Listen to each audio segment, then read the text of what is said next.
Quand l'officier Michael Turner s'est effondré à genoux sur l'asphalte glacé du parking, il pensait avoir tout perdu. Son fils avait disparu. Les recherches étaient terminées et le monde venait de lui expliquer, froidement, qu'un adulte avait le droit de s'évaporer.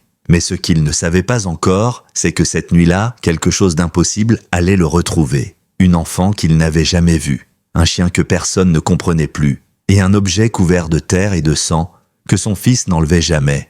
À partir de cet instant, plus rien ne suivrait la logique humaine, car ce berger allemand ne suivait pas des pistes. Elle suivait autre chose, des liens invisibles, des fils que personne ne voit, sauf ceux qui refusent d'abandonner. Et ce que cette chienne allait révéler ne sauverait pas seulement une vie. Cela ferait tomber des mensonges de vieux de plusieurs années, exposerait une vérité que certains étaient prêts à tuer pour cacher et transformerait à jamais des destins brisés. Reste bien jusqu'à la fin parce que cette histoire ne parle pas seulement d'un enfant disparu. Elle parle de ce que nous faisons quand tout semble perdu, et de la force invisible qui relie ceux qui s'aiment, même dans l'obscurité la plus totale. Avant de continuer, pense à aimer la vidéo, à t'abonner si tu apprécies ce type d'histoire, et dis-moi en commentaire depuis quelle ville tu regardes.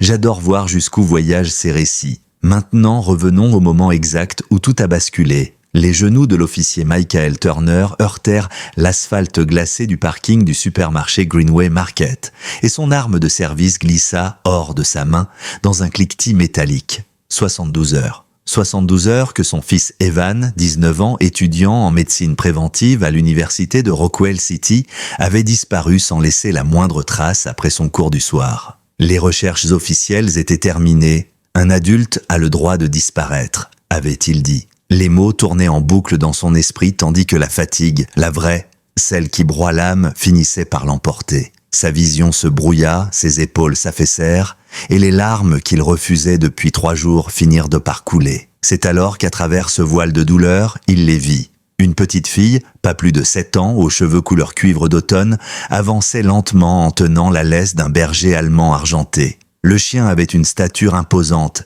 mais surtout un regard troublant, profond, ancien, comme s'il portait en lui la mémoire de plusieurs vies. Monsieur Turner, la voix de l'enfant était presque un murmure, mais elle traversa le bruit du monde comme une évidence. « Je m'appelle Lily, et elle, c'est Nova. » Le chien s'approcha avec une intention délibérée, presque cérémonieuse, et posa quelque chose contre la main tremblante de Michael. Il baissa les yeux.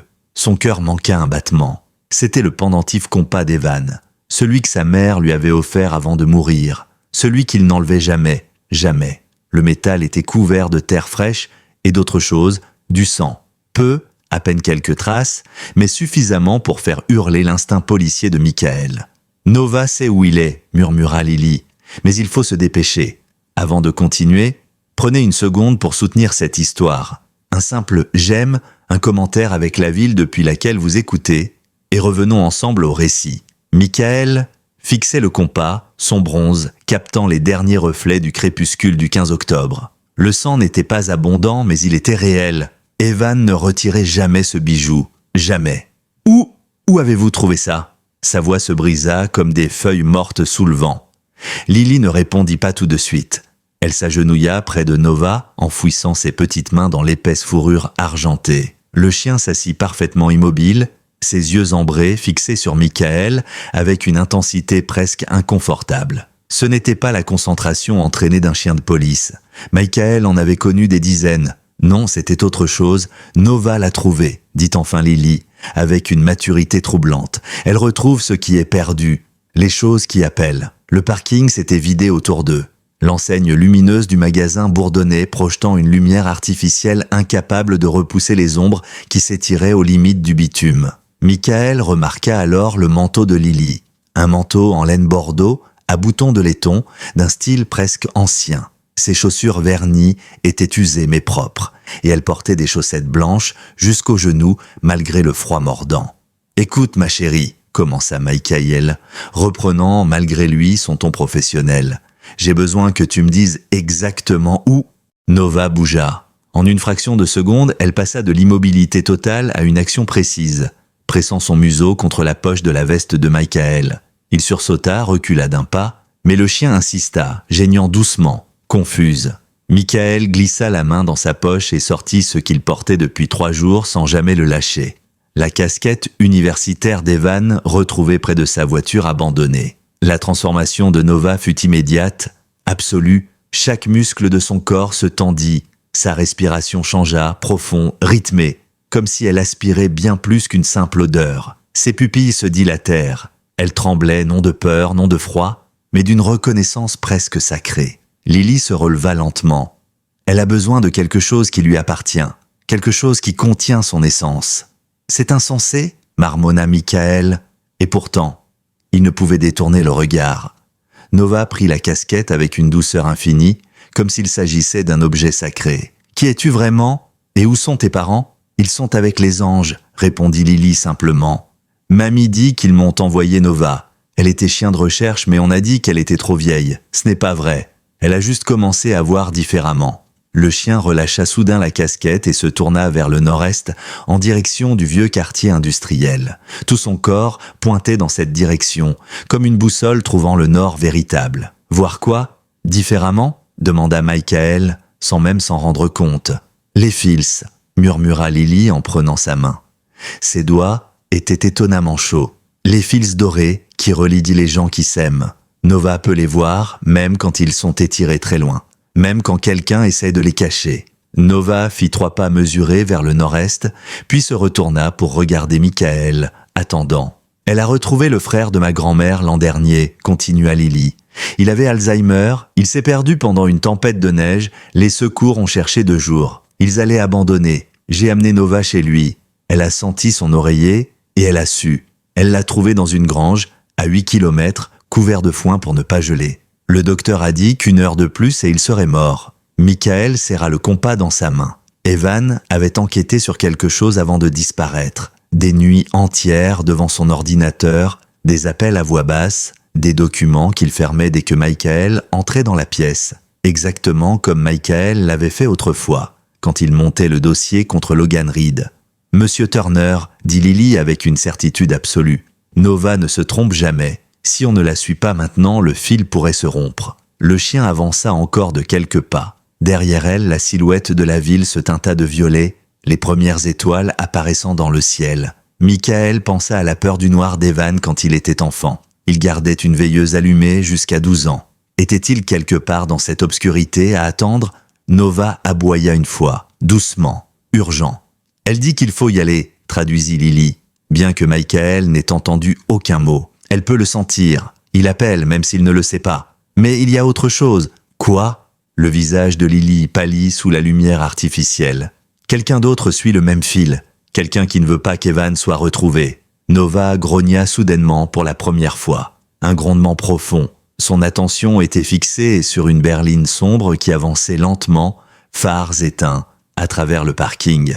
Les vitres étaient teintées. Michael porta instinctivement la main à l'endroit où son arme aurait dû se trouver. Mais il l'avait laissée dans sa voiture, à 3 pâtés de maison. Nova se plaça devant Lily, son corps entier en protection. La berline passa, puis tourna vers l'entrée du magasin. Un simple client nocturne. Michael relâcha un souffle qu'il retenait sans le savoir. « Vous allez vous faire du mal » lâcha-t-il, la voix dure de fatigue. « Ce n'est pas un conte de fées. Mon fils est en danger. J'ai besoin d'aide réelle. » Pas d'une fillette et de son chien, compléta Lily calmement. Elle n'était pas blessée, juste triste. C'est ce que la police a dit à mamie aussi. Et les docteurs quand Nova essayait d'avertir Madame Klein de la tumeur qu'elle avait. Nova s'approcha lentement de Michael et posa une patte sur sa poitrine, juste au-dessus de son cœur. Le contact était doux, mais irréfutable. Michael se figea. « Elle te demande d'écouter », murmura Lily. « Pas avec ta tête, avec la partie de toi qui sait déjà. » Michael déglutit. « Je suis policier. Je crois aux preuves, aux faits, pas aux chiens magiques et aux fils invisibles. »« Alors pourquoi es-tu encore là ?» demanda Lily. Il n'eut pas de réponse. Michael resta un moment immobile, la main toujours sur la patte de Nova. Il repensa aux 3 jours de recherche. Les cartes quadrillées, les drones, les unités cynophiles, les hélicoptères, les caméras de circulation. Rien. Evan s'était évaporé quelque part entre le campus et sa voiture, à 2 kilomètres de distance. Aucun indice, aucun témoin, rien que ce vide insupportable. « Parle-moi de ces fils » demanda-t-il enfin. Le visage de Lily s'illumina légèrement, soulagé qu'il accepte de l'écouter. Elle s'assit sur le trottoir et tapota la place à côté d'elle. Michael s'assit à son tour, presque malgré lui, tandis que Nova se tenait entre eux, vigilante, mais sereine. Nova est arrivée au refuge après ce qu'ils ont appelé l'incident du parc Riverside, commença Lily. Vous en avez sûrement entendu parler. Le petit garçon disparu pendant les feux d'artifice du 4 juillet. Michael hocha la tête. Bien sûr, il s'en souvenait. L'enfant de 3 ans retrouvé 12 heures plus tard dans un tuyau d'évacuation, frigorifié, mais vivant. Les médias avaient parlé d'un miracle. C'était Nova qui l'a trouvé, continua Lily, mais personne n'a raconté comment. Les doigts de la fillette traçaient distraitement des cercles dans la fourrure argentée. Elle cherchait avec son maître depuis 6 heures, et soudain elle s'est arrêtée, là, en plein milieu de la rue. Elle s'est assise, elle refusait d'avancer. Son maître s'est mis en colère, a dit qu'elle perdait la tête, qu'elle était trop vieille. Mais elle s'est mise à hurler, un long hurlement triste pendant 20 minutes, puis elle a couru, pas en suivant une piste, pas en reniflant. Elle courait droit devant elle comme si elle suivait une lumière invisible. 3 clôtures, un réservoir, et elle est arrivée à ce tuyau. Personne n'a compris. Les vents allaient dans le sens contraire. Il n'y avait aucune trace d'odeur, mais Nova savait. Michael sentit quelque chose se fissurer dans sa poitrine. Et après ça, ils l'ont mise à la retraite, dit Lily d'une voix amère, disant qu'elle était devenue imprévisible. Mais mamie dit que les vrais dons ressemblent bien souvent à des malédictions pour ceux qui ne les comprennent pas. Nova retira sa patte de la poitrine de Michael et se remit en marche, cette fois d'un pas plus pressé, fixant toujours le nord-est. Le vent d'octobre se leva, mordant leurs joues. « Ta mère est morte il y a 3 ans, dit soudain Lily, sans le regarder. Et Evan lui parle encore parfois, n'est-ce pas? Le soir, quand tu crois qu'il dort. » Le sang de Michael se glaça. « Comment peux-tu savoir ça? » Nova sait, répondit-elle simplement. Elle le sent dans ton cœur, dans la forme du chagrin. Ton fils n'est pas juste perdu, monsieur Turner, il est en danger.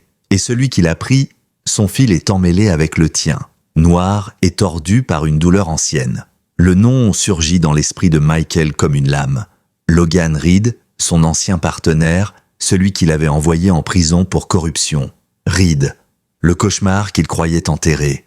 Il est toujours incarcéré, murmura-t-il, comme pour s'en convaincre. Mais au fond, il savait. Libéré pour bonne conduite, souffla Lily.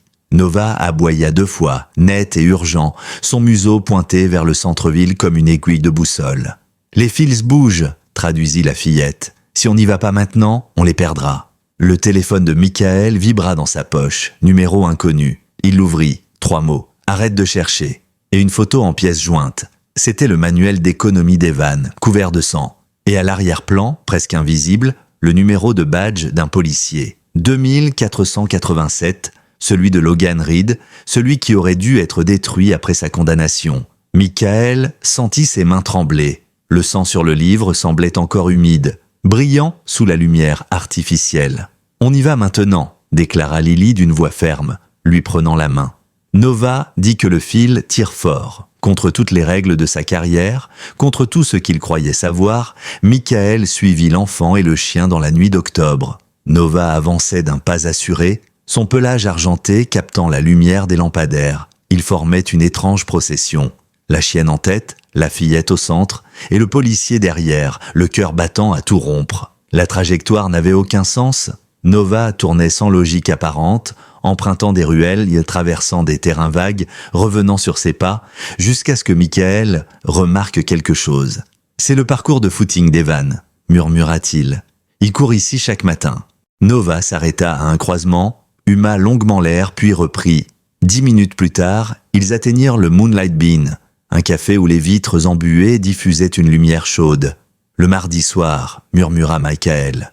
Il étudiait ici, toujours à la même table, dans le coin. Lily serra sa main. Nova apprend à le connaître. Elle suit son énergie, les lieux qui gardent son empreinte. À travers la vitre, Michael aperçut la serveuse, une jeune femme aux cheveux violets, en train de nettoyer la table d'Evan. Elle leva les yeux, le reconnut, et son visage se crispa de compassion. Elle avait déjà été interrogée. Rien à signaler. Nova continua. Direction le parc Jefferson, là où Evan nourrissait les canards chaque dimanche. Le plan d'eau reflétait la lune en croissant. Les canards dormaient regroupés au bord. Nova resta immobile face à l'eau silencieuse. « Que fait-elle » demanda Michael. « Elle mesure » répondit Lily. « Chaque lieu qu'il aime rend le fil plus fort. Elle remonte le fil en sens inverse, depuis la mémoire jusqu'à la disparition. 2 heures de marche plus tard, ils arrivèrent devant un immeuble dans le quartier de Capitol Hill. Nova gravit les escaliers extérieurs et s'assit devant la porte du 2B. Michael reconnut immédiatement l'adresse. Tyler, le meilleur ami d'Evan, vivait là. Nova gratta la porte. Quelques secondes plus tard, Tyler ouvrit, les yeux écarquillés. « Monsieur Turner, vous l'avez retrouvé ?»« Pas encore » coupa Michael. « J'ai besoin de savoir, Evan enquêtait sur quelque chose avant sa disparition ?» Tyler pâlit, jetant un regard nerveux dans le couloir. Il les fit entrer. L'appartement sentait le café froid et les nouilles instantanées. Des livres partout. Nova se dirigea immédiatement vers un bureau, reniflant un tiroir. « Il voulait vous protéger », dit Tyler en ouvrant le tiroir. Il en sortit une chemise en carton. Il a trouvé quelque chose d'énorme dans les comptes de la ville, de l'argent détourné via le fonds de pension de la police. Michael sentit son estomac se nouer. Les feuilles étaient couvertes d'écritures, des dates, des montants, des noms. Et au centre, encerclé en rouge, Logan Reed. 3 autres noms suivaient, tous des officiers qui avaient témoigné en sa faveur lors du procès. « Il a tout retracé », expliqua Tyler. 6 mois d'enquête. Il voulait aller jusqu'au bout, prouver que vous aviez dit vrai, que vous n'étiez pas complice. Michael serra les dents. « Mon Dieu, il voulait me réhabiliter. Mais il savait qu'on le suivait, des voitures, des hommes dans ses cours. Il parlait d'aller au FBI. » Soudain, Nova se figea. Son regard se tourna vers la fenêtre. Lily se rapprocha tendue. « Quelqu'un vient ?» chuchota-t-elle. Le fil noir, tout près. À travers la vitre, Michael aperçut la même berline sombre. Moteur allumé, échappement visible dans l'air froid. « Tyler, il y a une sortie derrière ?»« Oui, par l'escalier de secours. » Mais Nova bougeait déjà. Elle ouvrit la voie, les menant jusqu'à une chambre. La fenêtre donnait sur une ruelle. Lily passa la première, agile. Michael suivit, Nova dernière. Ils descendirent à l'échelle en silence.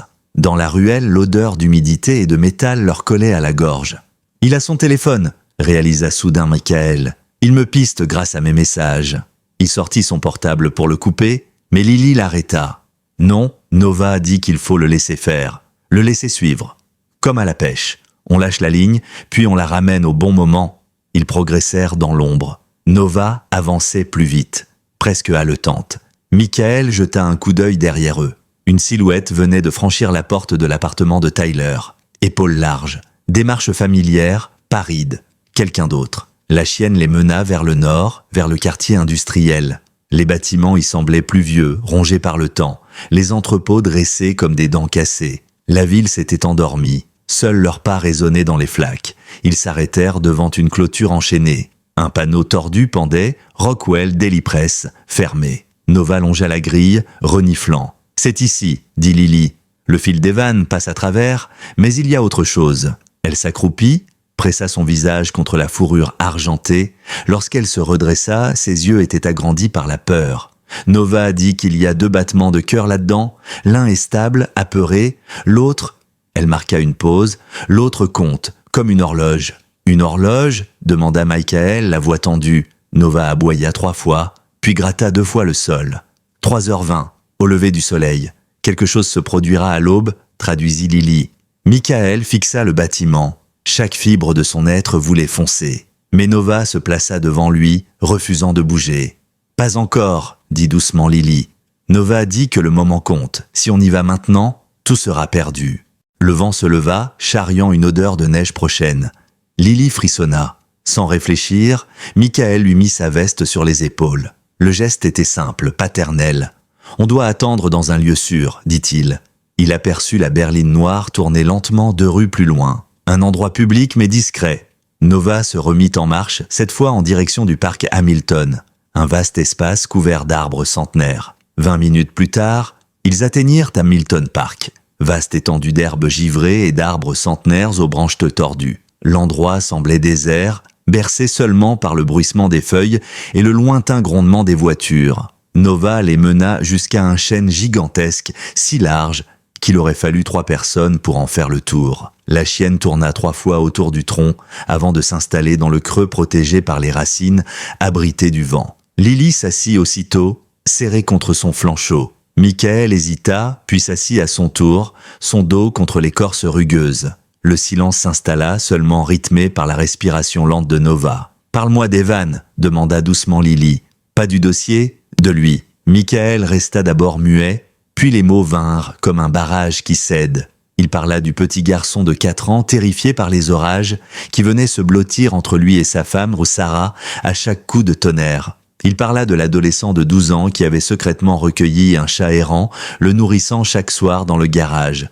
De celui de 16 ans, tenant la main de sa mère à l'hôpital et lui chantant les berceuses qu'elle lui chantait autrefois. « Il a le cœur de sa mère », murmura Michael. « Toujours avoir le meilleur chez les autres, même quand ils ne le méritent non pas. Quand Sarah est morte, j'ai cru qu'il deviendrait froid, comme moi. Mais non, il s'est ouvert encore plus. Il disait qu'elle ne voudrait pas qu'on gaspille l'amour qu'elle nous avait donné. » Lily pleurait en silence. Ses larmes brillaient à la lueur de la lune. « Mes parents sont morts quand j'avais 5 ans, dit-elle, une plaque de verglas sur la route 6.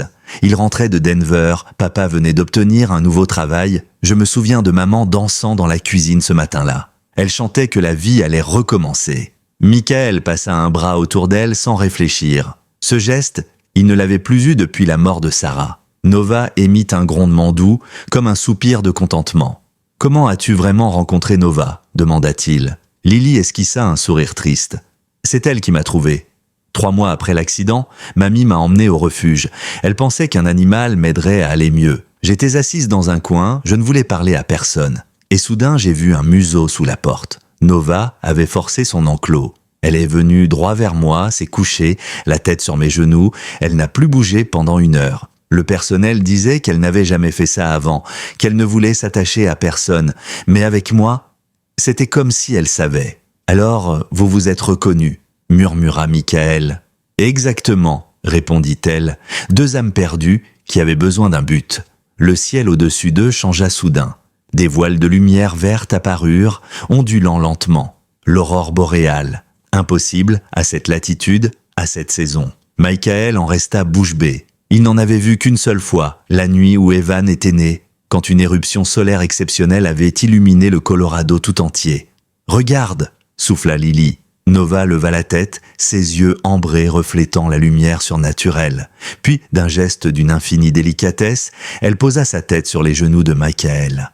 À cet instant, tout changea. Un frisson parcourut son corps. Il sentit quelque chose, un fil vibrant, comme une corde tendue entre 2 cœurs. Le lien dont parlait Lily n'était pas symbolique. Il le voyait. Dans son esprit, un fil d'or palpitait, battant au rythme de son propre cœur et de celui d'Evan. Des images l'envahirent. Evan, vivant, assis contre un mur de béton, les poignets attachés par des colliers de serrage, mais indemne. Un vieux néon diffusait une lumière froide. Devant lui, Logan Reed marchait en rond, parlant seul.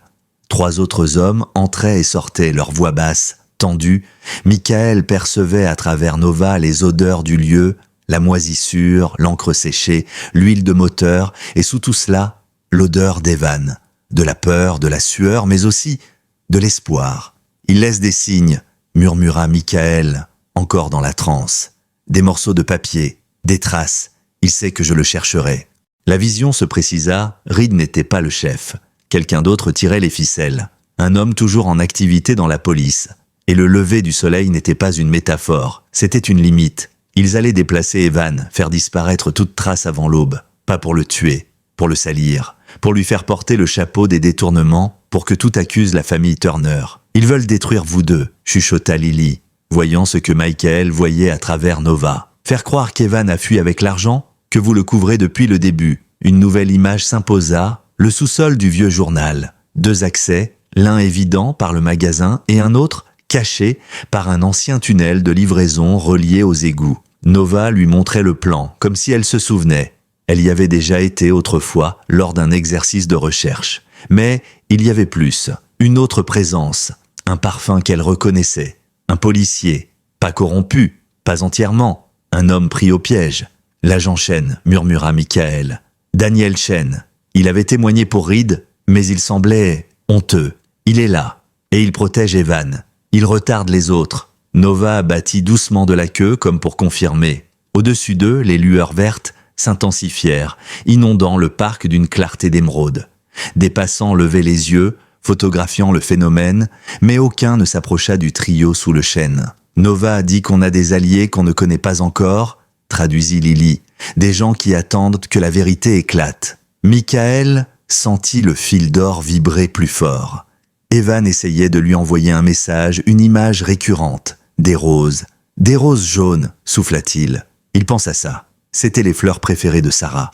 Elle en cultivait dans le jardin. Elles sont toutes mortes après sa mort. Lily fronça les sourcils. Il y a un endroit en ville qui en vend. Harper's Flowers, sur la 32e rue. Nova dit que c'est important. Evan y va souvent ? Chaque mois, répondit Michael, la voix brisée. Il en dépose sur sa tombe. Nova se leva d'un bond.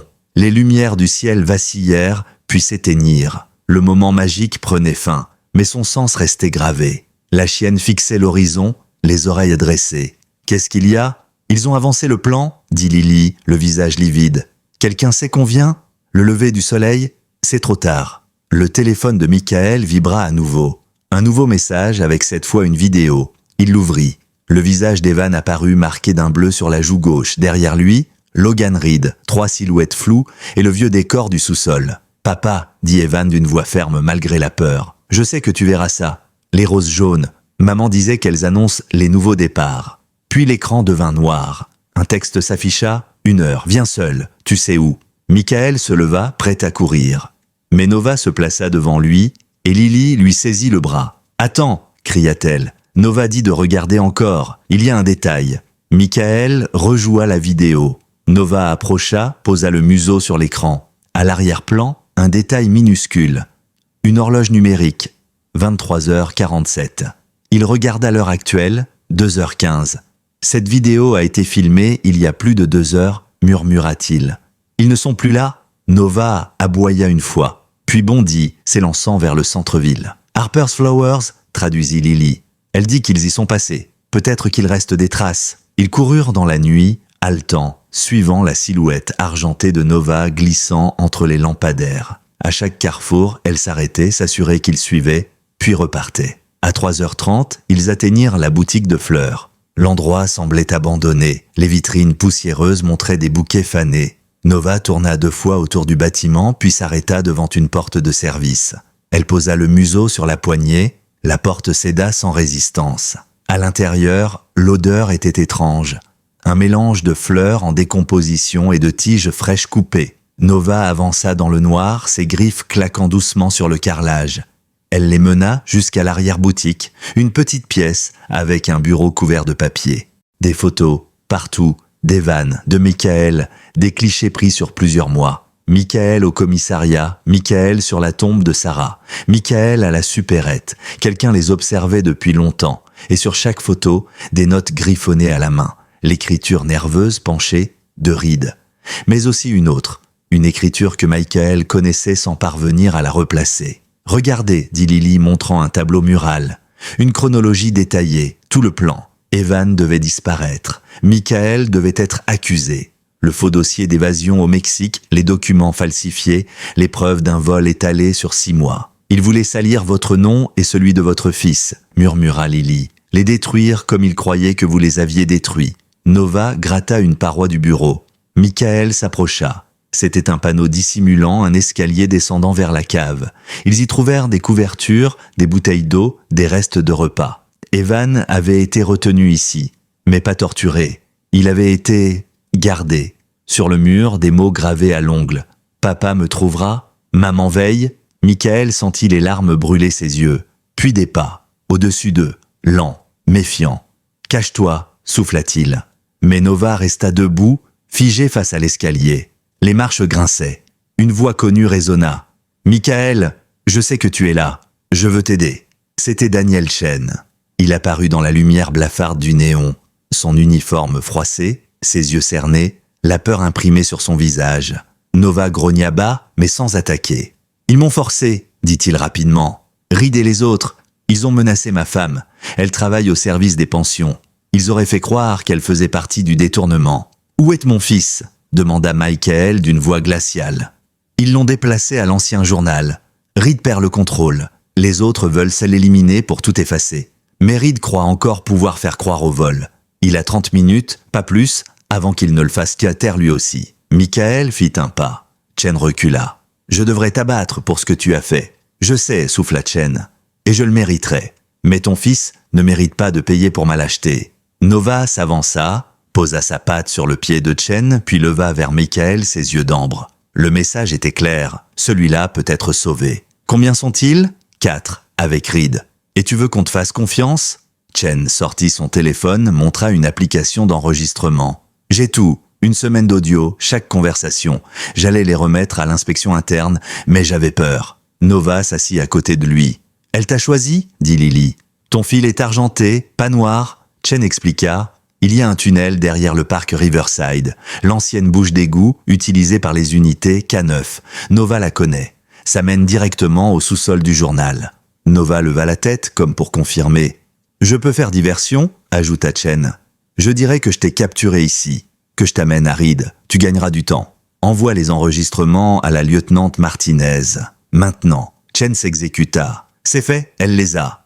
Nova se mit en marche. L'urgence se lisait dans chaque mouvement. Mais alors qu'il sortait, Chen posa une main sur le bras de Michael. « Il y a autre chose ?» dit-il. L'agent fédéral qui posait des questions. Evan l'a contacté une semaine avant sa disparition. C'est lui qui a déclenché toute cette panique. Ton fils est la raison pour laquelle ils ont commencé à perdre le contrôle.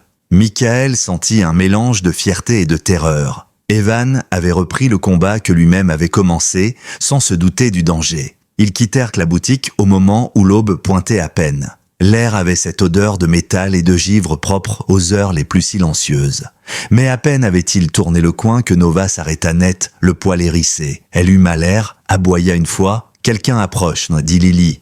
Et Nova dit que son fil est noir, totalement noir. Quelqu'un qui veut la mort de tous. Evan, Reed, toi, tous.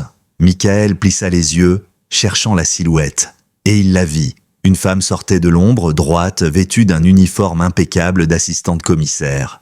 Même regard perçant que le sien. Même mâchoire serrée. « Bonjour Mike », dit-elle calmement. Ça faisait longtemps. C'était Patricia Turner, sa propre sœur. Michael se plaça instinctivement devant Lily, son corps réagissant avant même que son esprit ne comprenne. Mais Nova ne grogna pas. Elle resta parfaitement immobile, observant Patricia Turner avec une intensité calme, presque clinique. « Tu fais partie de tout ça ?» demanda Michael, la voix brisée malgré lui. « Evan est ton neveu, Sarah te considérait comme sa sœur. » Patricia laissa échapper un rire sec, sans joie. « Faire partie ? Michael, j'essaie d'arrêter ça depuis 3 mois. C'est moi qui ai contacté les fédéraux. Tu crois vraiment qu'ils seraient déjà aussi proches, sans quelqu'un à l'intérieur ?» Elle fit un pas en avant. Nova ne bougea toujours pas. Ce détail troubla profondément Michael. « Je ne pouvais pas agir ouvertement », poursuivit Patricia. La corruption va bien plus haut que Logan Reed. Le chef adjoint William Morrison, 2 élus municipaux, la moitié du conseil des retraites. Si j'avais frappé trop tôt, ils auraient tout effacé. Et Evan, sa voix se fissura. Evan serait devenu leur assurance-vie. Tu les as laissés le prendre, gronda Michael. Je ne savais pas qu'ils accéléreraient ainsi, répondit-elle sincèrement brisée.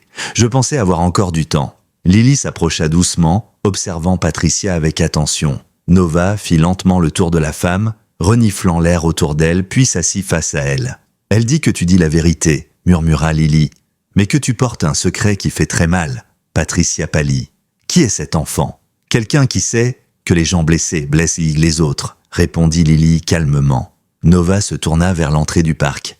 L'aube colorait déjà l'horizon de rose. « Il faut y aller » dit Michael. « Evan est encore en sécurité » répondit Patricia rapidement. « J'ai des hommes sur place. Chen a réussi à gagner du temps. Reed pense que tu arrives par l'entrée principale. » Puis elle hésita. « Mais Michael, il y a quelque chose que tu dois savoir. Quelque chose qui explique pourquoi Reed te hait autant. » Le monde sembla basculer. « Sa fille. Emily Reed ?» dit Patricia doucement. « Tu te souviens, mort par overdose il y a 5 ans ?»« Oui, » murmura Michael. « Ça l'a détruit. Elle n'est pas morte d'une overdose, » déclara Patricia. « Elle était mon informatrice. Elle avait découvert l'implication de son père dans le détournement. Elle est venue me voir, pas toi. Elle savait que tu agirais immédiatement. Je lui ai promis une protection, mais quelqu'un a fait fuiter son identité. » Le silence était écrasant. « Ils l'ont tué, » poursuivit Patricia, « et ont maquillé ça en suicide. » Michael sentit l'air quitter ses poumons. « Reed pense que sa fille s'est suicidée par honte, » souffla Lily, les yeux fermés. Cette croyance a noirci son fil. Nova se plaça entre Michael et Patricia, offrant sa présence comme un ancrage. « Morrison » murmura Michael. « C'est lui, n'est-ce pas ?» Patricia hocha la tête. Il a utilisé la douleur de Reed comme une arme. Et maintenant, elle regarda le ciel. Maintenant, tout s'effondre. Nova se mit en mouvement. Direction Riverside Park. L'ancienne bouche d'égout se cachait derrière des buissons épais. La grille rouillée céda sous la pression du museau argenté. « Elle dit que le lever du soleil change tout », traduisit Lily. Ils descendirent dans le tunnel, l'eau froide jusqu'aux chevilles. Les parois transpiraient l'humidité. « Morrison a 3 hommes avec lui », murmura Patricia. « Davidson, Brooks et Garrett, tous compromis. Pas de violence, dit Lily fermement. Nova ne le permettra pas. » Après plusieurs minutes, Nova s'arrêta net devant une échelle métallique menant à une trappe. Mais au lieu de monter, elle s'allongea en travers du passage bloquant le chemin. « Pourquoi elle s'arrête ?» chuchota Patricia. « Elle attend ?» répondit Lily. Des voix résonnaient au-dessus d'eux. « Où est Turner ?» cria Reed, la voix instable. « Chen disait qu'il l'amenait » répondit une autre voix. Puis ici calme et soudain, une voix claire, ferme, familière. « Je sais ce qui est arrivé à Emily. Je sais qui l'a tuée. » Michael sentit son cœur s'arrêter. C'était Evan. Nova se leva d'un bond. « Maintenant » murmura Lily. Ils surgirent dans l'ancien atelier d'impression, baignés par les premières lueurs dorées de l'aube. Evan se tenait au centre, les poignets encore attachés mais droits. Devant lui, Logan Reed, une arme tremblante pointée sur sa poitrine. Les autres officiers étaient figés. Dans la main libre d'Evan, une rose jaune. Fraîche. Impossible. Un enregistrement résonnait dans la pièce. La voix de Daniel Chen, puis celle de Morrison. Emily Reed savait trop de choses. Faites passer ça pour une overdose. Le pistolet glissa des doigts de Reed. Il s'effondra à genoux. Non, elle s'est suicidée. Écoute la suite, dit Evan doucement. L'enregistrement continua. Elle est allée voir Patricia Turner, promesse de protection. Mais nous ne pouvions pas laisser ça arriver. Reed sanglotait. Elle essayait de me sauver. Nova s'approcha lentement, s'allongea devant lui, ventre exposé. Un geste de vulnérabilité absolue. Elle te montre que tu peux poser ton arme, expliqua Lily. Emily ne voudrait pas que tu continues à te perdre. Patricia avança. Morrison a ordonné sa mort, j'ai les preuves, mais j'ai besoin de ton témoignage. Davidson baissa son arme. On voulait juste protéger nos retraites. Morrison nous a manipulés.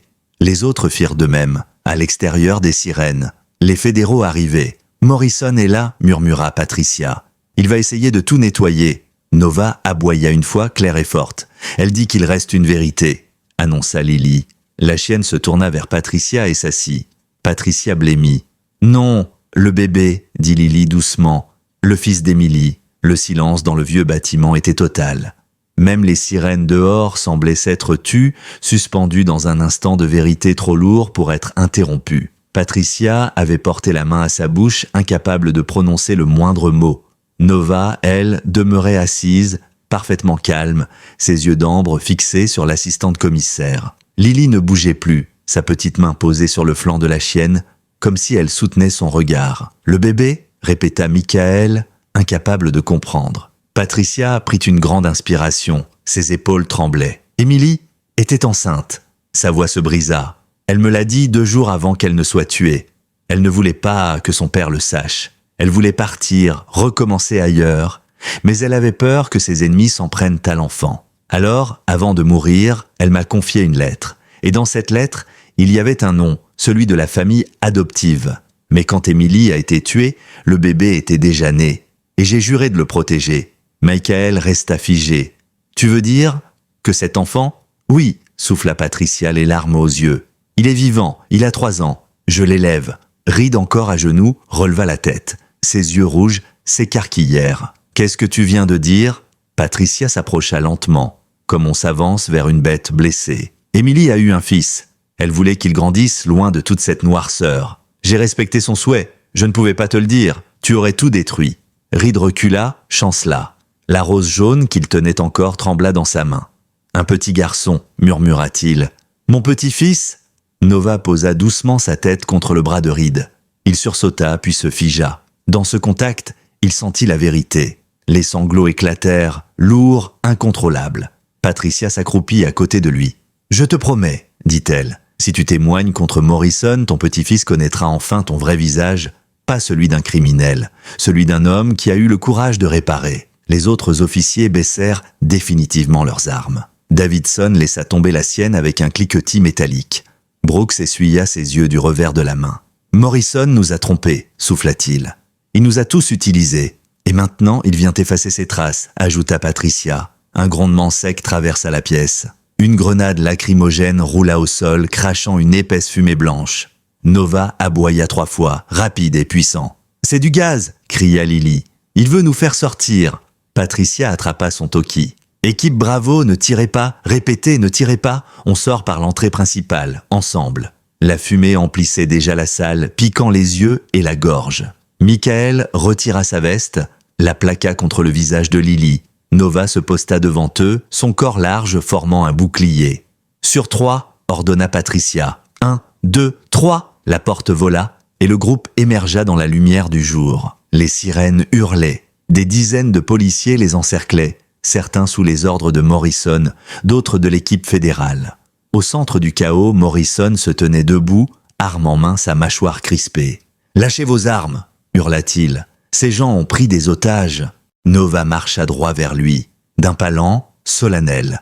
Arrivée à 2 mètres, elle s'assit, leva le museau vers le ciel et poussa un long hurlement. Un son qui fit vibrer la rue entière. Un cri de deuil, de vérité, de rédemption. Morrison recula déstabilisé. Autour de lui, ses propres hommes hésitèrent. « Qu'est-ce que... » commença-t-il. Mais déjà, plusieurs véhicules noirs s'arrêtaient au bout de la rue. Des agents du FBI en sortirent, armés, boucliers levés. « Bureau fédéral !» cria une voix féminine. « Baissez vos armes, Morrison. Vous êtes en état d'arrestation pour corruption, conspiration et homicide volontaire. » C'était l'agente Sarah Mitchell, celle que Patricia avait contactée. Morrison leva son arme, prêt à tirer. Mais Reed, encore tremblant, se plaça entre lui et le groupe. « Assez, dit-il d'une voix rauque. Tu as détruit ma fille. Tu ne détruiras pas son fils. » Morrison hurla et pressa la détente. Mais la balle ne partit jamais. Nova bondit, projetant l'homme à terre, sans le mordre, sans violence inutile. L'arme glissa hors de sa main. Morrison resta immobile, sonné, tandis que des agents fédéraux le maîtrisaient. Le chaos prit fin en quelques secondes. Reed tomba à genoux, épuisé. Michael aida Evan à se relever et coupa les attaches à ses poignets. « Je savais que tu viendrais », dit le jeune homme en souriant faiblement. Michael le serra contre lui, incapable de parler. Patricia rejoignit Sarah Mitchell. Tout est sur les enregistrements de Chen. Les aveux de Morrison, les menaces, la manipulation de Reed. Et il y a plus encore, des preuves bancaires, le réseau entier va tomber. Sarah hocha la tête. Vous venez de nous offrir bien plus qu'un dossier. Vous venez de nettoyer une ville entière. Nova, couverte de poussière, s'assit au centre du cercle de lumière. Le soleil perçait enfin les nuages, dorant sa fourrure argentée. Lily posa une main sur son flanc.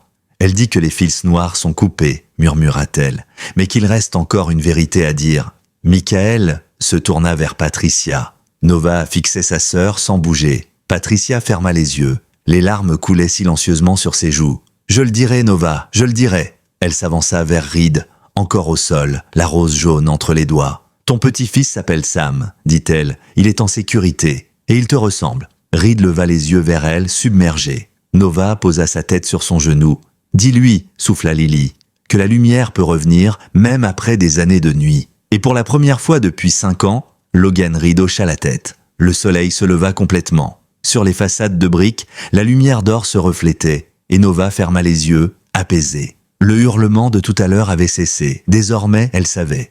La vérité avait trouvé le jour, 6 mois plus tard, dimanche de Pâques 2025. Le soleil baignait la cour arrière de la maison des Turner dans une lumière douce, dorée, traversant les pétales d'un jardin renaissant. Là où autrefois ne poussaient que des herbes sèches, s'épanouissaient désormais des roses jaunes à perte de vue. Des roses d'un éclat presque irréel, comme si le printemps lui-même avait choisi cet endroit pour recommencer. Michael disposait la vaisselle sur la grande table en bois, les chaises avaient été sorties, la nappe fleurie flottait sous la brise. « Doucement avec les nouvelles pousses », lança-t-il vers le jardin. Evan, accroupi près des rosiers, leva la tête en souriant. « Je sais, papa. Maman disait toujours que les roses se souviennent de la main qui les soigne. » Nova était couchée près de la pierre commémorative de Sarah. La lumière caressait son pelage argenté, presque blanc désormais, ses yeux suivaient calmement chaque mouvement du jardin, serein, vigilant, À côté d'elle, Lily dessinait dans un carnet à la couverture en cuir. Sa langue dépassait légèrement, concentrée. Par moments, elle jetait un regard à Nova, comme si elle lui demandait silencieusement son avis. « Le courrier est arrivé ?» demanda Evan. Michael sortit une enveloppe de sa poche. « Oui, une lettre de Reed. Il écrit chaque semaine comme promis. » Evan la prit délicatement, la déplia et lut à voix haute. « Les chiens me font confiance maintenant. Il y a un berger allemand, nommé Hope, qui me rappelle Nova. Elle sait exactement quels détenus ont besoin d'elle. Hier, elle s'est allongée à côté d'un homme qui venait d'apprendre que son fils lui pardonnait. Les chiens comprennent la rédemption mieux que nous. » Evan referma la lettre pensif. « Il a l'air plus en paix ?»« Oui, » répondit Michael. « Le travail avec les animaux l'aide. Et les séances de thérapie. Tu sais, Sarah aurait été fière de voir ça. » La porte arrière s'ouvrit. Patricia entra, un plateau de café et de chocolat chaud entre les mains. Derrière elle, un petit garçon trottinait, riant aux éclats. Il portait un petit gilet bleu, ses cheveux bruns bouclés scintillant au soleil. « Doucement, Sam !» appela-t-elle. Le garçon leva les bras en direction d'Evan. « Oncle Evan !» Evan le souleva dans un tourbillon de rire. « Et petit bonhomme, prêt à aider avec les roses ?» Nova battit de la queue, ravie. Depuis qu'elle avait rencontré Sam, elle dormait souvent devant sa chambre, fidèle gardienne de ses nuits. Lily releva la tête de son carnet. Nova dit que Sam a la lumière de sa mère. C'est pour ça que les roses poussent aussi bien maintenant. Il apporte l'esprit d'Emily quand il vient ici. Patricia s'assit près de Michael. Je me dis souvent que j'aurais dû le dire à Reed plus tôt, mais Emily avait peur. Elle voulait que son fils soit libre.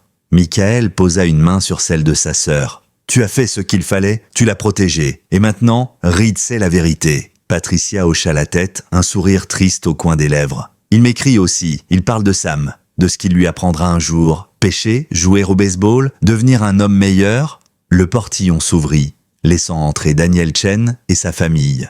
Sa femme, Marie, et leur jumelle de 8 ans. « Joyeuse Pâques !» lança-t-il en déposant un grand panier sur la table. Depuis son témoignage, Chen avait écopé de travaux d'intérêt général, mais il avait reconstruit sa vie. Il était devenu l'un des plus proches alliés de Michael dans la réforme du département. Les jumelles coururent vers Lily. « Tu l'as apporté ?» Lily sourit et hocha la tête. Les fillettes ouvrirent la boîte qu'elles tenaient précieusement. 3 chiots en bondirent aussitôt, maladroits, adorables, leurs petits corps d'argent roulant sur l'herbe. « Nova a eu des petits, » expliqua Lily. « On ne sait pas comment. Le refuge disait qu'elle avait été stérilisée. Mais parfois, la nature a ses secrets. » Les enfants éclatèrent de rire. « Elle dit que chacun d'eux a un rôle, » ajouta Lily d'un ton solennel. « Un ira à l'hôpital pour enfants, un autre au centre pour anciens combattants, et le dernier, elle s'interrompit, regarda Michael. Le plus petit des chiots, celui à l'oreille noire, grimpa sur les genoux du policier et s'endormit aussitôt. « Celui-là, c'est pour vous. » Evan leva les yeux. « Sarah, murmura-t-il. Appelons-la Sarah. » Nova leva la tête, observant les chiots, puis laissa échapper un petit aboiement doux, presque un soupir de contentement. Les invités arrivaient les uns après les autres. La lieutenante Martinez, désormais chef adjointe, l'agente fédérale Sarah Mitchell, la serveuse du Moonlight Bean, l'homme âgé du parc dont le frère avait été retrouvé par Nova. Tous avaient une place dans cette histoire, reliée par les filles invisibles qu'Aurora, Nova, avait révélées. Michael leva son verre. « À ceux qu'on a perdus, et à ceux qu'on retrouve. » Evan ajouta, « À ceux qui nous rappellent que l'amour ne disparaît pas, il change simplement de forme. » Nova se leva lentement, avança vers le centre du jardin. Elle s'assit et aboya une seule fois, claire, pure. « Elle veut montrer quelque chose, » dit Lily. Elle sortit son téléphone et lança une vidéo. Sur l'écran, Nova apparaissait dans une salle d'hôpital entourée d'enfants. Certains portaient des perfusions, d'autres des pansements. Tous riaient, caressaient la chienne. Un petit garçon, chauve à cause des traitements, enfouissait son visage contre son cou et murmurait « Merci Nova ». Cette année, dit Lily avec émotion, elle a déjà aidé à retrouver 17 personnes disparues. Mais elle dit que le vrai « retrouver » n'a rien à voir avec un lieu. C'est quand les gens se retrouvent entre eux. Sur le téléphone, l'image changea. Logan Reed, en tenue de détenu, entouré de chiens. « Bonjour à tous, disait-il. J'ai voulu que vous voyiez ça, ces chiens apprennent à guider, à consoler, à sauver. C'est ce qu'Aurora m'a enseigné. Même ceux qui se sont perdus peuvent encore ramener d'autres à la maison. » Sam s'approcha de l'écran, les yeux émerveillés. « Grand-papa ?» Reed sourit à travers la vidéo. Bonjour petit, je te promets, dès que je sortirai, je t'apprendrai à lancer une balle et à être courageux, même quand tu as peur. La connexion se coupa. Le silence revint, doux. Evan se leva tenant un vieux carnet. J'ai trouvé ça dans les affaires de maman, dit-il. Elle y avait écrit quelque chose que vous devriez entendre. Il lut « L'amour ne meurt pas ». Il se transforme. Il devient l'oiseau à ta fenêtre. Le geste d'un inconnu. Le chien qui apparaît quand tu en as le plus besoin. L'amour devient la boussole qui te ramène à la maison, même quand maison n'est plus un lieu. Mais les gens qui refusent de te perdre. Les mots suspendirent le temps. Nova s'approcha d'Evan, posa sa tête contre sa jambe. Puis elle alla vers Michael, vers Patricia, vers Lily, puis Shane, puis les enfants, comme si elle bénissait chacun d'eux. Lily leva soudain le doigt. « Regardez !» Au-dessus du jardin, impossible mais réel, le ciel s'illumina, des traînées vertes et violettes dansaient dans la lumière du jour. Une aurore boréale. Les invités levèrent les yeux, bouche bée. Mais Lily regardait son dessin, il montrait exactement cette scène. Les gens dans le jardin, Nova au centre, et des fils d'or reliant chaque personne. Nova dit que c'est comme ça qu'elle voit le monde, expliqua-t-elle doucement. Pas comme des individus séparés, mais comme une toile de lumière. Chaque gentillesse renforce un fil, chaque pardon en répare un, et chaque vérité le fait briller. Michael regarda autour de lui, son fils riant avec Sam, Patricia discutant avec Chen, Lily dessinant sous le regard bienveillant de Nova. Il comprit alors que, d'une certaine manière, tous avaient été perdus, mais ensemble, ils avaient retrouvé le chemin. Le jardin baignait encore dans cette lumière irréelle quand Nova s'allongea lentement dans son rayon de soleil préféré. Les chiots s'étaient blottis contre elle, cherchant instinctivement sa chaleur, leur petit cœur battant vite, plein de vie. Sa respiration était plus lente qu'autrefois, plus profonde aussi, comme si chaque souffle était un choix conscient. À 8 ans et demi, elle se levait moins vite, courait moins longtemps, mais quelque chose en elle n'avait pas vieilli. Son regard, lui, restait intact, présent, lucide. Lily s'approcha sans un mot, s'assit près d'elle et posa la main sur son flanc. Elle dit que c'est un bon jour, murmura-t-elle, pas parce que tout est parfait, mais parce que les fils sont en paix. Michael observa la scène, une boule dans la gorge. Pendant des décennies, il avait cru que son métier consistait à traquer, arrêter, prouver, à séparer le bien du mal par des dossiers et des menottes, mais Nova lui avait appris autre chose, que parfois la vérité n'était pas une ligne droite, qu'elle se révélait par couches, par connexion, par courage humain. Patricia s'approcha à son tour. « Tu sais, dit-elle doucement, quand tout ça a commencé, j'ai cru que la vérité allait me détruire, que porter le secret d'Emily, élever Sam, mentir à tout le monde, c'était trop lourd. » Elle regarda son neveu jouer avec Evan près des roses. « Mais aujourd'hui, je comprends. La vérité n'est pas une punition, c'est un passage. Et parfois, il faut quelqu'un pour tenir la porte ouverte jusqu'à ce que les autres aient la force de passer. » Michael hocha la tête. Sarah pensait la même chose.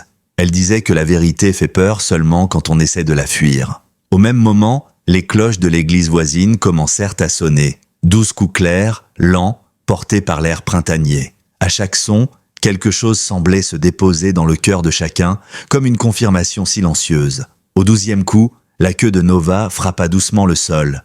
Une seule fois, pas un adieu, une réponse. Lily sourit. Elle dit que tout est à sa place, pour l'instant. Plus tard dans la journée, alors que les invités se dispersaient, Michael resta seul un moment dans le jardin. Le soleil commençait à décliner et les roses jaunes semblaient presque lumineuses dans la pénombre. Il s'agenouilla près de la pierre commémorative de Sarah. « Tu avais raison, murmura-t-il. L'amour ne s'en va pas. Il trouve juste d'autres chemins. » Derrière lui, Evan s'approcha. « Papa ?» Michael se releva. « Tu sais que tu n'avais pas apporté tout ça seul. » Evan acquiesça. « Je sais, mais je devais le faire. Pour toi, pour maman, pour moi aussi. » Il inspira profondément. « J'ai changé de filière. » Michael haussa un sourcil. « Travail social, » expliqua Evan. « Intervention familiale. Je veux être là avant que les gens ne disparaissent, avant que les fils ne se rompent. » Michael sentit une fierté silencieuse l'envahir. « Ta mère aurait adoré ça. » Nova leva légèrement la tête comme si elle avait entendu. Les jours suivants, la vie reprit son cours, mais rien n'était plus tout à fait pareil. Au commissariat, Michael participa activement à la réforme interne. Les dossiers autrefois enterrés ressortirent, des noms tombèrent, des carrières s'effondrèrent, Mais au milieu du chaos administratif, quelque chose de nouveau naissait. Une culture de vérité, lentement, difficilement, mais irréversiblement. Daniel Chen devint l'un des visages de ce changement. Il parlait publiquement de ses erreurs, de sa peur, de ce que cela coûtait de rester silencieux. La corruption ne commence pas par l'avidité, disait-il souvent. Elle commence par la peur de perdre ce qu'on a. Ces mots touchaient juste. Patricia, elle, refusa toute promotion supplémentaire. Elle préféra diriger une cellule indépendante de protection des témoins. Plus jamais ça, répétait-elle, plus jamais un informateur abandonné. Sam grandissait entouré de rires, ignorant encore l'ampleur de l'histoire dont il était issu, mais portant en lui une lumière indéniable. Quant à Nova, elle continuait son travail, mais à un rythme différent. Elle n'était plus appelée sur toutes les disparitions, seulement celles que personne ne comprenait, celles où les cartes, les caméras et les algorithmes échouaient. Et à chaque fois, Lily l'accompagnait, toujours. Les gens pensent que Nova trouve les corps, expliquait un jour Lily à une journaliste. Mais ce n'est pas vrai. Elle trouve les fils. Et quand on trouve un fil, on peut toujours remonter jusqu'à quelqu'un. Un soir d'été, alors que la chaleur tombait doucement sur la ville, Michael observa Nova endormie sur le perron. Sa respiration était calme, mais plus fragile qu'avant. Lily s'était assoupie à côté d'elle, la tête contre son flanc. Il comprit alors que le temps était un fil lui aussi, précieux, fragile, et qu'il fallait apprendre à le tenir sans tirer trop fort. Il ne savait pas combien de jours, de mois ou d'années il restait à Nova, mais il savait une chose avec certitude. Chaque instant qu'elle avait donné avait changé des vies. La sienne, celle d'Evan, celle de Reed, celle de Sam, et celle de dizaines d'inconnus qui ne sauraient jamais pourquoi ils avaient été retrouvés. Nova ouvrit un œil, croisa le regard de Michael. Il y lut quelque chose qui ressemblait à de la gratitude, ou peut-être à une promesse silencieuse. « Je sais », murmura-t-il, « on continuera. » Lily se réveilla à moitié. « Elle dit que les fils ne disparaissent de jamais vraiment », murmura-t-elle d'une voix endormie. « Ils changent juste de main. » Et Michael comprit alors que l'histoire de Nova ne parlait pas seulement d'un chien extraordinaire. Elle parlait de ce que nous choisissons de voir, de ce que nous décidons de protéger, et de la vérité simple souvent oubliée, personne ne se perd seul, et personne ne se retrouve sans que quelqu'un, quelque part, ait refusé d'abandonner le fil. Et maintenant, laisse-moi te poser une question, une vraie, pas une question de fiction, pas une question confortable, une question qui reste après que la vidéo s'arrête. Si tu avais été à la place d'Evan Turner, aurais-tu eu le courage de continuer à creuser, sachant que ton père avait déjà payé le prix de la vérité? Aurais-tu pris le risque de tout perdre, non pas pour la gloire, mais simplement pour que la vérité existe quelque part? Même si personne ne voulait l'entendre, Evan aurait pu fermer les yeux. Il aurait pu se dire que le système était trop vaste, trop puissant, trop sale. Il aurait pu choisir la sécurité, le silence, la normalité. Mais il ne l'a pas fait. Parce que certaines personnes héritent d'un cœur qui refuse l'injustice, même quand la peur hurle plus fort. Et ce cœur-là, Evan le tenait de sa mère. Et Patricia Turner, parlons d'elle, combien de personnes auraient eu la force de porter un secret aussi lourd pendant 3 ans, d'élever l'enfant d'une informatrice assassinée en sachant que cette mort avait eu lieu parce que la jeune femme avait osé faire confiance. Chaque matin, Patricia regardait Sam et voyait à la fois l'échec et l'espoir, l'accusation et le pardon.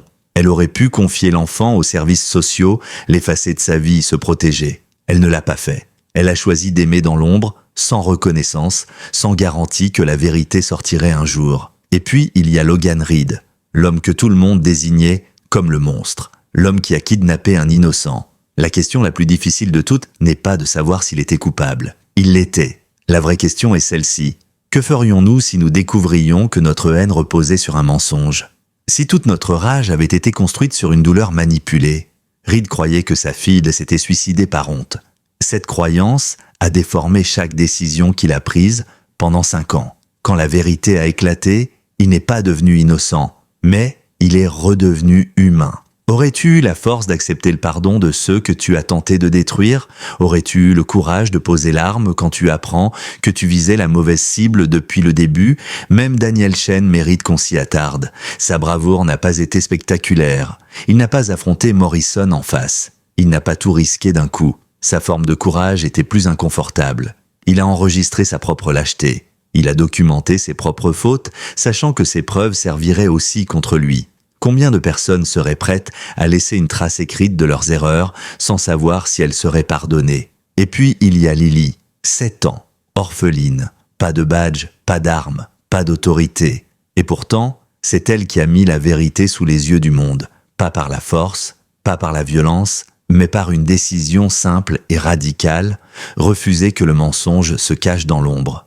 Quand elle a activé cette diffusion en direct, elle n'a pas pensé à la célébrité, elle a pensé à sa grand-mère, à la nécessité que quelqu'un sache où elle était. Et cette simple précaution d'enfant est devenue l'arme la plus puissante contre un système corrompu. Mais au centre de tout cela, il y a Nova, une chienne mise à la retraite parce qu'elle voyait trop, parce qu'elle ressentait trop, parce qu'elle ne suivait plus seulement des odeurs mais des vérités. Dans un monde qui récompense ceux qui voient moins, qui ressentent moins, qui obéissent sans questionner, Nova a été jugée défectueuse, imprévisible. Et pourtant, c'est elle qui a vu clair quand tout le monde regardait ailleurs. Nova ne suivait pas des pistes, elle suivait la douleur, l'amour, le manque. Elle suivait ce qui relie les êtres humains entre eux, même quand ces liens sont étirés, cachés, salis par la peur ou la honte. Elle nous rappelle quelque chose que nous préférons souvent oublier. Les fils noirs et les fils dorés font partie du même tissu. Comprendre la noirceur ne l'excuse pas, mais elle permet de l'arrêter sans en créer davantage. Alors maintenant, c'est à toi que cette histoire parle. Dans ta vie, où sont les fils que tu refuses de suivre? Quelle vérité connais-tu déjà, mais préfères-tu ignorer parce qu'elle dérangerait trop? Quelle colère caches-tu derrière une blessure non reconnue? Et surtout, à qui pourrais-tu tendre la main avant qu'il ne se perde complètement? La plupart d'entre nous ne feront jamais face à des enlèvements, à des complots, à des réseaux de corruption. Mais chaque jour nous offre des versions plus petites, plus discrètes, de ces mêmes choix. Le collègue dont la colère masque une peur profonde. Le secret de famille que tout le monde connaît mais que personne n'ose nommer. Le système auquel on participe, tout en sachant qu'il n'est pas juste. Nova nous enseigne que suivre un fil n'est pas un acte magique, c'est un acte moral. C'est décider que la vérité compte plus que le confort, que la guérison compte plus que la vengeance, que comprendre n'est pas excuser, mais refuser de devenir ce que l'on combat. Les roses jaunes du jardin des Turner ne poussent pas malgré la douleur. Elles poussent parce que cette douleur a été transformée, parce que quelqu'un a refusé de la transmettre intacte à la génération suivante. Alors je te repose la question, pas pour juger, pas pour accuser, mais pour éveiller. Quel fil es-tu prêt à suivre aujourd'hui? Il y a une chose que Nova n'a jamais dite à voix haute, parce que les chiens ne parlent pas avec des mots. Mais si elle avait pu, elle aurait sans doute dit ceci. Personne n'est jamais vraiment perdu tant que quelqu'un, quelque part, continue de croire qu'il peut être retrouvé. Dans le jardin des Turner, ce matin-là, alors que les invités quittaient peu à peu la maison, cette vérité flottait dans l'air, invisible, mais palpable. Les conversations s'éteignaient doucement, les rires devenaient plus discrets, comme si chacun repartait avec quelque chose de fragile entre les mains, une certitude nouvelle, ou peut-être une question qu'il n'avait jamais osé se poser. Nova dormait toujours dans son rayon de soleil, entourée de ses chiots. Son souffle était lent, profond, paisible. Lily la regardait comme on regarde un phare après la tempête. Pas avec inquiétude, avec gratitude. Elle savait instinctivement que certaines âmes n'apparaissent pas pour rester éternellement, mais pour réorienter des vies entières. Michael s'assit près d'elle. Il n'était plus l'homme brisé du parking, à genoux sur l'asphalte froid. Il n'était plus seulement un policier. Il était un père qui avait retrouvé son fils.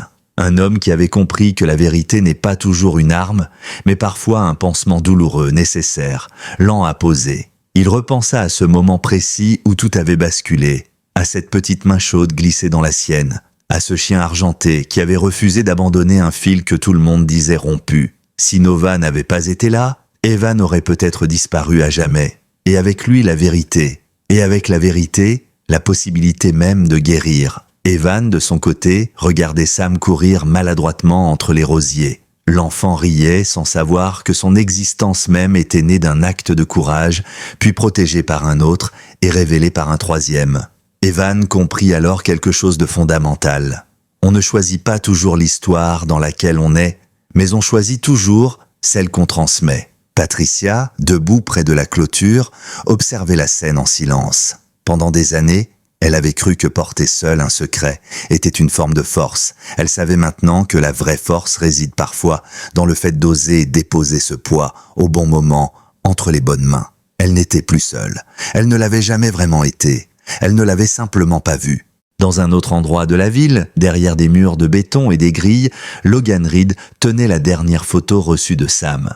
Il la regardait chaque soir, pas avec regret, avec responsabilité. Il ne cherchait plus à réécrire le passé. Il cherchait à mériter l'avenir. Les chiens qui l'entraînaient semblaient le comprendre. Certains jours, ils venaient simplement poser leur tête contre son genou, comme Nova l'avait fait autrefois. Et cela suffisait. Daniel Chen, lui, continuait de parler. Pas pour se faire pardonner, pas pour se justifier, mais pour prévenir, pour rappeler que le silence n'est jamais neutre, qu'il nourrit toujours quelque chose et que ce quelque chose finit presque toujours par nous dépasser. Et Lily continuait de dessiner des jardins, des chiens, des gens reliés par des fils dorés. À l'école, on lui demandait souvent comment elle savait, comment elle comprenait autant de choses à son âge. Elle haussait les épaules et répondait simplement « J'écoute », parce que c'était vrai. Elle écoutait ce que les adultes n'entendent plus, ce qui ne fait pas de bruit, ce qui ne laisse pas de traces visibles, ce qui pourtant relie tout. Nova se réveilla doucement. Elle ouvrit un œil, puis l'autre. Elle regarda autour d'elle. Tout le monde était là, tous ceux qui devaient l'être. Elle se leva lentement, fit quelques pas, puis s'arrêta. Lily se pencha vers elle. « Qu'est-ce que c'est » murmura-t-elle. Nova posa son museau contre le sol, juste au pied du rosier le plus ancien. Là où la terre était la plus dure, la plus compacte, là où pourtant une rose jaune éclatante avait réussi à fleurir. Lily comprit. Elle dit que c'est ça le miracle, pas de faire pousser des roses dans la terre facile, mais de les faire naître là où tout semblait impossible. Michael ferma les yeux. Il pensa à Sarah, à sa voix, à son rire, à sa manière de croire en la bonté même quand la vie faisait tout pour la contredire.